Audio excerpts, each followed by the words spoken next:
آج ویڈیو کے آغاز میں اپنے رسپیکٹڈ ویور سے ایک بار پھر معذرت کر لیتا ہوں کہ ایک تو مجھے اردو نہیں آتی جس طرح آنی چاہیے، اور دوسرا میری زبان میں لکنت ہے۔ تو ویورز نے اعتراض کیا ہے میری کم سپیڈ کا کہ آپ کی جو سپیڈ ہے بولنے کی وہ بہت کم ہے، ویڈیو لمبی ہو جاتی ہے، تو اس کے لیے معاف کر دیں، تھوڑا سا ٹائم نکال لیے کریں۔ بسم اللہ الرحمن الرحیم۔ میرا نام محمود نیازی ہے اینڈ السلام علیکم ورحمۃ اللہ وبرکاتہ۔ جب اس بزرگ کو عدالت میں پیش کیا گیا تو اس کی جو عمر تھی وہ بہت زیادہ تھی اور قاضی کو بڑا عجیب لگا، لیکن 10-15 بندے جو ہے وہ اس بزرگ کو گھسیٹتے ہوئے وہ عدالت میں لائے اور قاضی صاحب کے سامنے انہوں نے مدعا رکھا کہ یہ جو بزرگ ہیں انہوں نے ایک تندور سے ایک جو ہے وہ روٹی چرائی ہے۔ جب قاضی صاحب نے بزرگ کی طرف دیکھا تو بزرگ کچھ نہ بولے۔ قاضی صاحب نے سوال بھی کیا کہ کیا یہ بات سچ ہے یا غلط ہے، پھر بھی بزرگ خاموش رہے اور قاضی صاحب نے تھوڑی دیر بعد سوچنے کے فیصلہ سنا دیا کہ بزرگ کو 1 درہم جو ہے وہ جرمانہ تندور والے کو ادا کرنا پڑے گا۔ یہ بات سن کر جو 10-15 بندے آئے تھے اور وہ تندور والا بھی تھا وہ کافی خوش ہوئے اور نعرے لگانے لگ گئے، لیکن ان کی حیرت کی انتہا اس وقت نہ رہی جب قاضی صاحب نے گرج کر کہا کہ ابھی فیصلہ پورا نہیں ہوا۔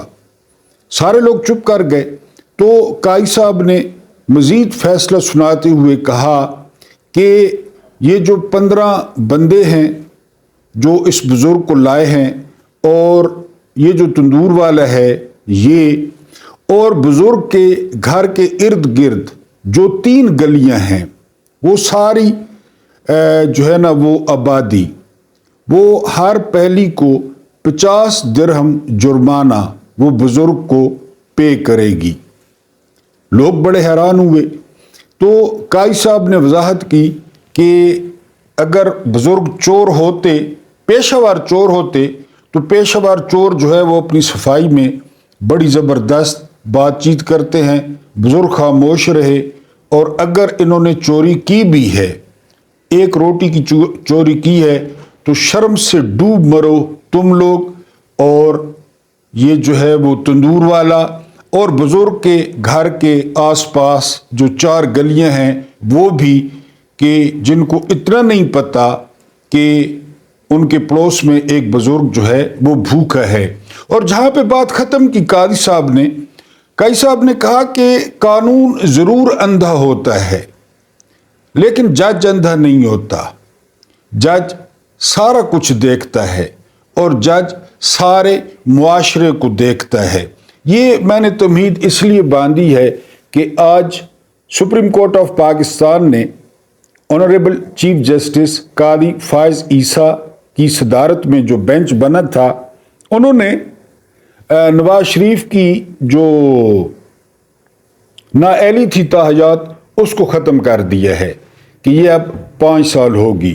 میرا معزز جو ویورز ہیں ان سے سوال ہے کہ آپ اپنے گھر میں ملازم رکھتے ہیں اور وہ ملازم آپ کا 500 روپیہ چوری کر لیتا ہے، 1000 روپیہ چوری کر لیتا ہے، آپ اسے پکڑ لیتے ہیں اور آپ کا فطری رد عمل یہ ہوگا کہ آپ اس کو فوراً نکال دیں گے، ٹھیک ہے جی۔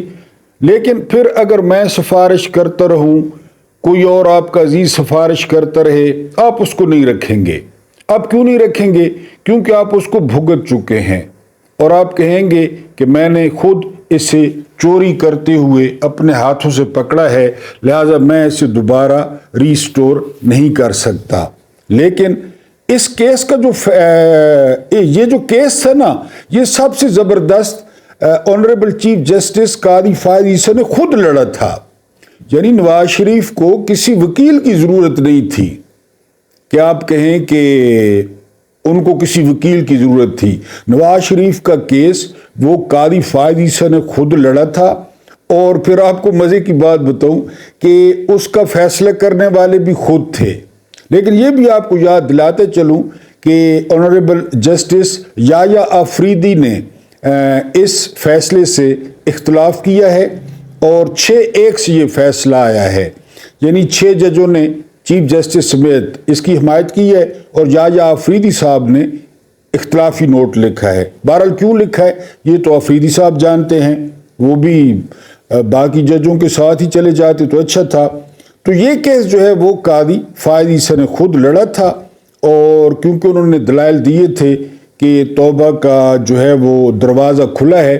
میں نے کل پرسوں بھی اپنے ویلاگ میں سوال کیا تھا قائد صاحب سے کہ آنریبل قائد صاحب، یہ دروازہ صرف نواز شریف کے لیے کھلا ہے، جہانگیر ترین کے لیے کھلا ہے، یا باقی لوگوں کے لیے بھی کھلا ہے؟ یعنی مثلا آپ اگر جیلوں کے دورے پہ جائیں، آپ چیف جسٹس ہیں، اور میں پہلے بھی عرض کر چکا ہوں کہ بدقسمتی یہ ہے کہ یہ جو ہمارے غمخوار ہیں نا، یہ شداد کی جنت سے نہیں نکلتے. شداد کی جنت مین اسلام آباد، کیونکہ یہ جس طرح شداد نے جنت بنائی تھی نا، تو یہ بھی ان سرمایہ کاروں نے، ان وڈیروں نے، ان جاگیرداروں نے، ان پیروں نے، ان گدی نشینوں نے ایک کلب بنا رکھا ہے جس کا نام ہے اسلام آباد. جس طرح شداد نے جو ہے اپنی جنت بنائی تھی. ایک دن میں اسپیشل اپنے ویورز کے لیے ویلاگ کروں گا شداد کی جنت پر. میں اکثر استعمال کرتا ہوں لیکن آپ کو پتہ چلے گا کہ شداد کی جنت کیا تھی. ارم نام تھا اس کا. میں اسپیشل جو ہے اس پہ ویلاگ کروں گا، اور اگر آپ سننا چاہیں تو آپ نے کومنٹس میں لازمی لکھنا ہے کہ میں اس پہ ویلاگ کروں، کیونکہ وہ سیاست سے ہٹ کر ہوگا.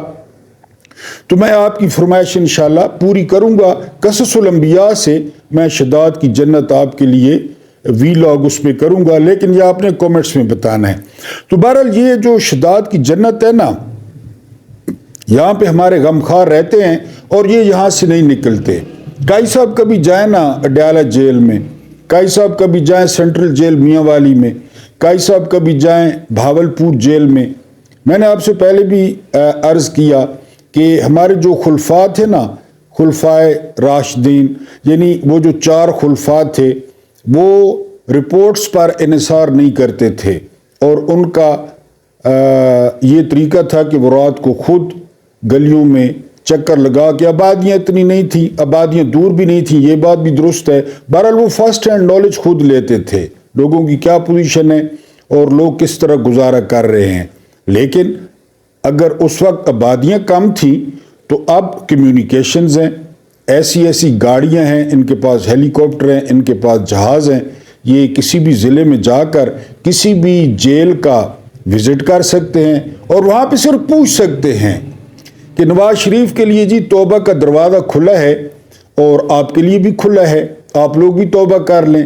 مرغی چور ہے جو ٹرانسفارمر چور ہے، جو موٹر سائیکل چور ہے، یا پھر اس قاضی کی طرح جرمانہ کرے ان کے پڑوسیوں کو کہ انہوں نے کیوں مرغی چوری کی، انہوں نے کیوں سائیکل چوری کی. تو بہرحال قائد صاحب نے خود کیس لڑا تھا، بڑے زبردست دلائل دیے تھے انہوں نے نواز شریف کے حق میں، اور پھر انہوں نے خود فیصلہ کرنا تھا. باقی ان کا ہم خیال گروپ تھا ججوں کا. یہ ٹرم انہوں نے استعمال کی تھی عمر عطا بندیال کے دور میں کہ وہ ہم خیال ججز ساتھ بٹھاتے ہیں. تو قائد صاحب نے بھی بالکل ہم خیال ججز ساتھ بٹھائے، کوئی چوچرا نہیں کر سکتا تھا. اور انہوں نے جس طرح اس نے کیا، پیچھے سمام نے اللہ اکبر، یحییٰ آفریدی نے اختلافی نوٹ لکھا ہے. اور پھر ان ججوں نے جو ہے وہ ریٹائرمنٹ کے بعد عہدے بھی لینے ہوں گے. ظاہر ہے ان کے آپ کہیں کہ پینشنوں سے پیٹ بھر جائیں یا ٹی اے ڈی اے پہ پیٹ بھر جائیں، نہیں، انہوں نے عہدے لینے ہوں گے. اور اب یہ بھی ایک پلان ہے کہ ایک تو لندن پلان کامیابی سے آگے بڑھ رہا ہے.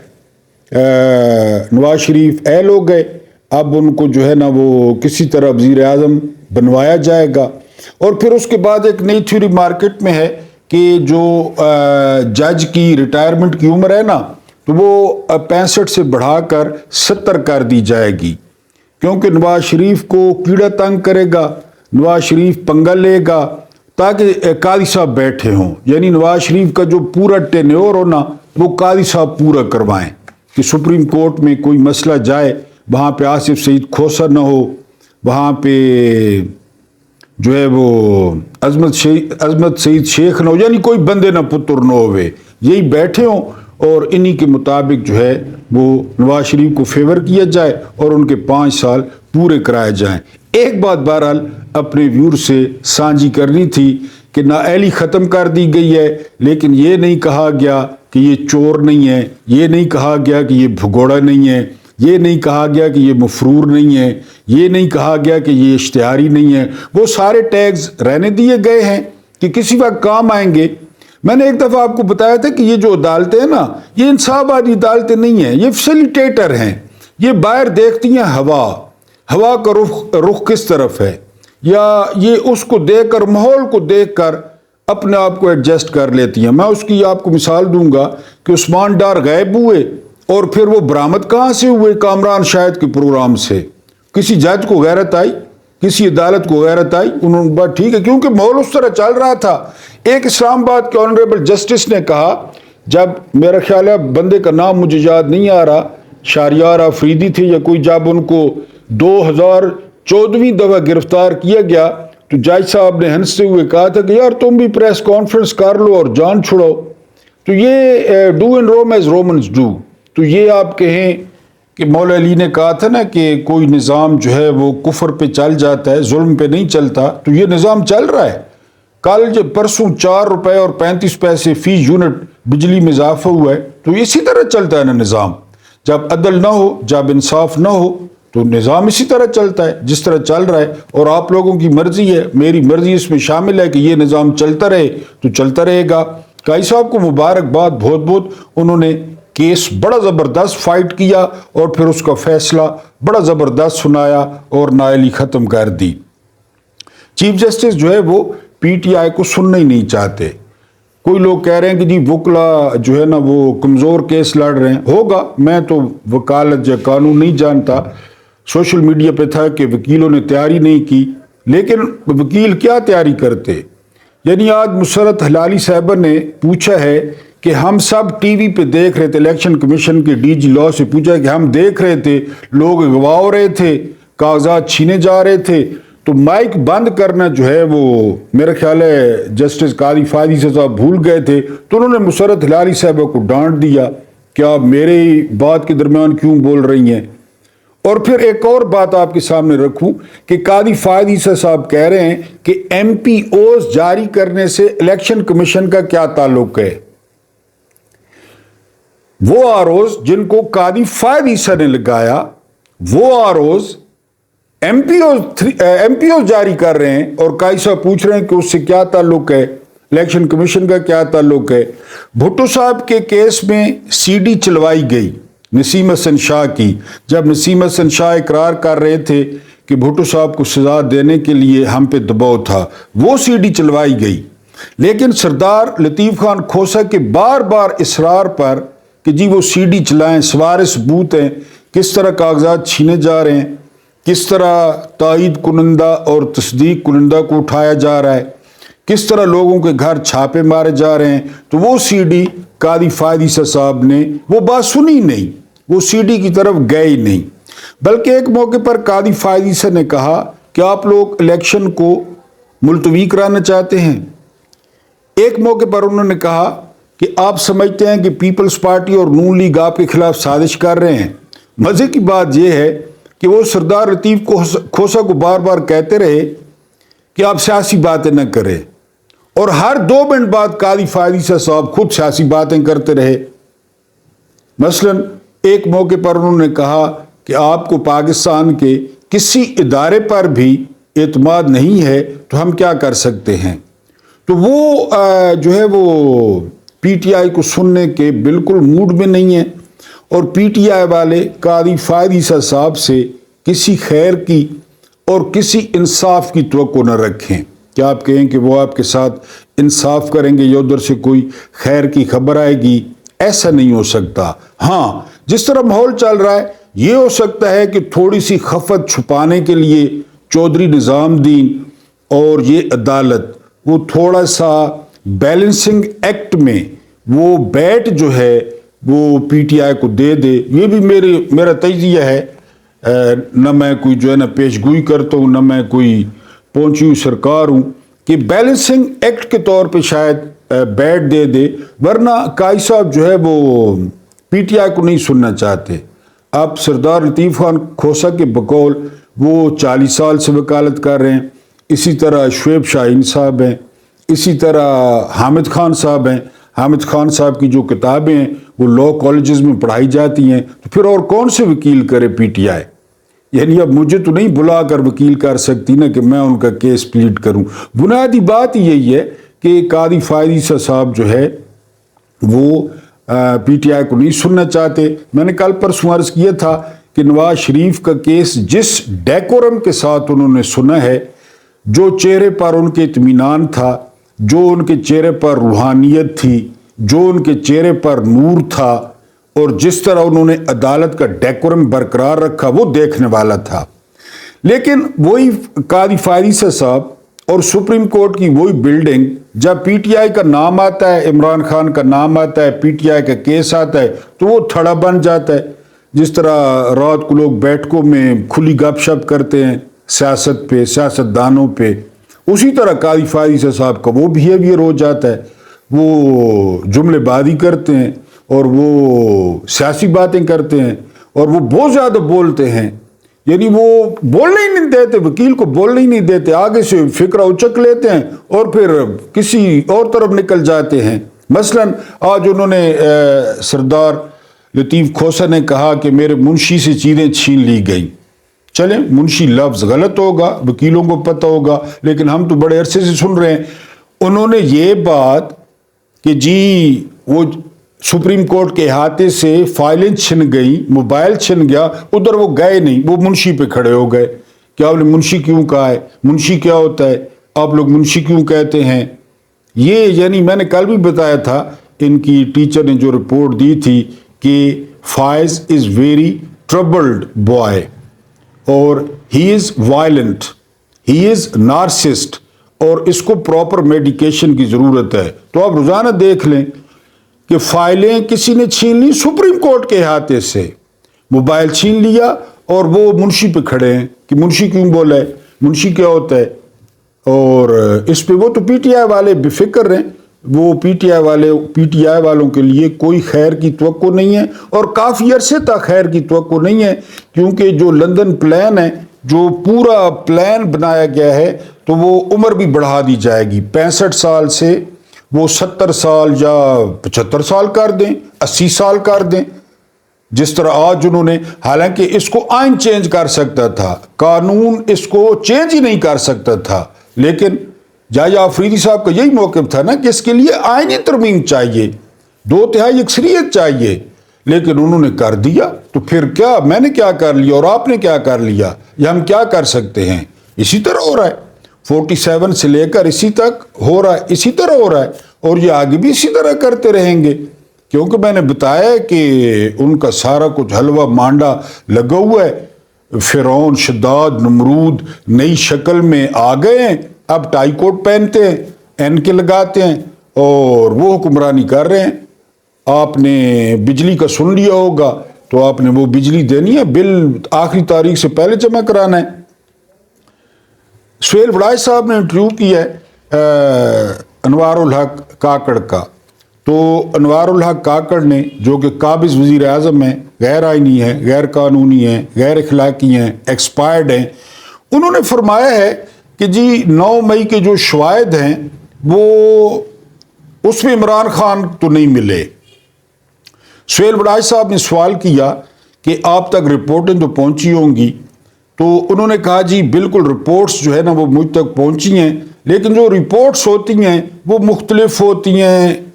کوئی رپورٹ کیا کہتی ہے، کوئی رپورٹ کیا کہتی ہے.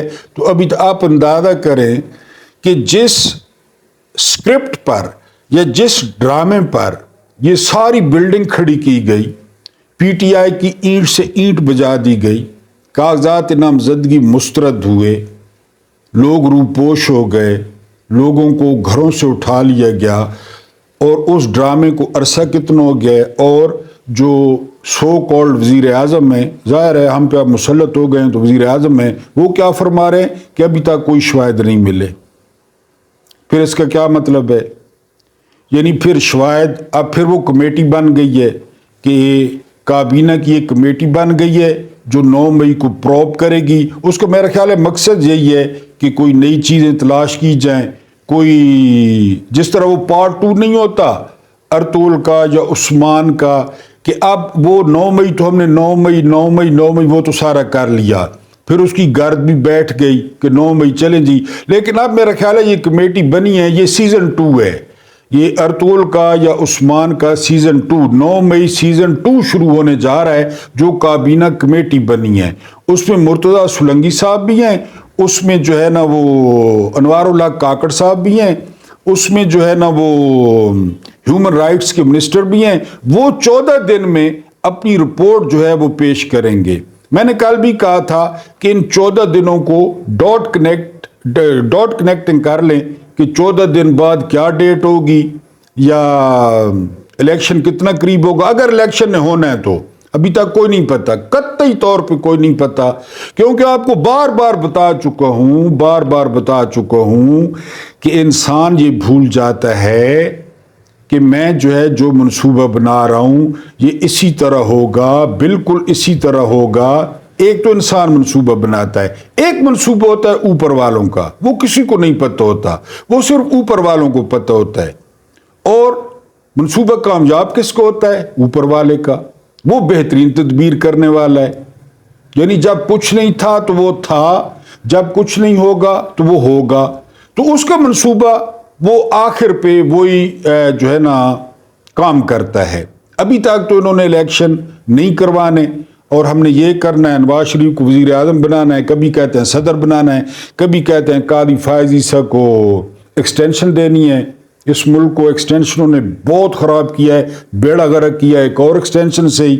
تو اب یہ 9 مئی کا جو ہے نا وہ سیزن 2 آپ دیکھیں گے، جس کے بعد اور زیادہ سختی ہوگی. یعنی جو لوگ بچ گئے ہیں نا، جو بچے کھچے لوگ ہیں جو الیکشن لڑ رہے ہیں، ان کی ویسے بڑی ہمت ہے جو ان حالات میں الیکشن لڑ رہے ہیں، خرچہ بھی کریں گے، محنت بھی کریں گے اور 100% لوگ ان کو ووٹ بھی دیں گے جو سروے بتا رہے ہیں. لیکن 9 مئی کے سیزن 2 کا انتظار کریں. یہ جو کمیٹی بنی ہے یہ عمران خان کو ماسٹر مائنڈ ڈکلیئر کرے گی، میں آپ کو بھی بتا رہا ہوں. باقی جو بھی ٹاپ کی لیڈرشپ ہے اس کو ملوث کرے گی، کیونکہ یہ سکرپٹ ہے نا، سکرپٹ اسی طرح آگے بڑھے گا. لیکن پھر وہی بات، اوپر والے کا جو ہے نا وہ منصوبہ. میں آپ کو ایک چھوٹی سی بات بتا کے اپنا ویلوگ ختم کرتا ہوں. ویسے بھی آپ اعتراض کرتے ہیں کہ آپ آہستہ بولتے ہیں اور آپ لمبے ہو جاتے ہیں. میں نے معذرت کر لی، اردو نہیں آتی، زبان میں لکنت ہے، اس وجہ سے ٹھہر کے بولتا ہوں. ضیاء صاحب جہاں بھی جاتے تھے نا ان کے پاس 2 C-130 ہوتے تھے، 2. وہ بیک وقت جا کر ایئرپورٹ پہ کھڑے ہو جاتے تھے اور آخری وقت یعنی ایک C-130 پہ وہ جاتے تھے، ایک ساتھ جاتا تھا، وہ دونوں لینڈ کر جاتے. جب ضیاء صاحب واپس آتے نا تو 2 C-130 کھڑے ہوتے تھے. آخری وقت پہ کسی کو بھی نہیں پتہ ہوتا تھا، وہ ایک C-130 میں بیٹھ جاتے. کتنی زبردست جو ہے نا وہ پلاننگ تھی. بھاولپور میں ایسی جگہ پہ C-130 اتارا گیا جہاں پہ ایک C-130 کھڑا کرنے کی گنجائش تھی، دوسرے کی گنجائش ہی نہیں تھی. سمجھے بات؟ ایک C-130، 2 جاتے تھے، اس دن 2 نہیں گئے کیونکہ بھاولپور پہ کیپیسٹی نہیں تھی. ایک C-130 جس پہ گئے اسی پہ آنا تھا. بات یہ ہے جس پہ گئے تھے اسی پہ آنا تھا، دوسرا C-130 گئے ہی نہیں. اور جس پہ آنا تھا اس کے ساتھ کیا ہوا؟ بستی لال کمال، C-130، ضیاء صاحب، جنرل اختر عبد الرحمان، میجر جنرل غلام محمد، بریگیڈیئر صدیق سولک، بریگیڈیئر ماجد، انا للہ و انا الیہ راجعون ٹھائیں. دوسرا C-130 وہ اوپر پلاننگ، منصوبہ بڑے بنائے منصوبے انہوں نے، لیکن اوپر والوں کا منصوبہ. تو یہاں بھی یہی ہوگا. یہ آپ کا اپنا ڈیجیٹل پلیٹ فارم ہے، آپ سے گلہ یہ ہے کہ آپ ویڈیو لائک نہیں کرتے. اگر لائک نہیں کرتے تو پھر وجہ تو لکھا کریں نا کمنٹس میں. آپ لائک کریں گے تو آپ کے ہوم پیج پر ہر ویڈیو آپ کو موصول ہو جائے گی۔ اور دوسرا یہ بھی ریکویسٹ کی تھی کہ مجھے بڑے چینل کا ٹیگ نہیں لگا ہوا، میں اپنی سی کوشش کرتا ہوں، اس میں روزی کا معاملہ بھی انوالو ہے، تو یوٹیوب فیملی کو بڑھانے میں اور پھیلانے میں آپ سے مدد اور تعاون کی درخواست ہے، اور اس کا طریقہ یہ ہے کہ اس ناچیز کو، محمود نیازی کو سبسکرائب کریں۔ اللہ پاک آپ لوگوں کو آسانیاں عطا فرمائے اور آسانیاں بانٹنے کی توفیق عطا فرمائے، اینڈ مجھے برداشت کرنے کا بہت بہت شکریہ۔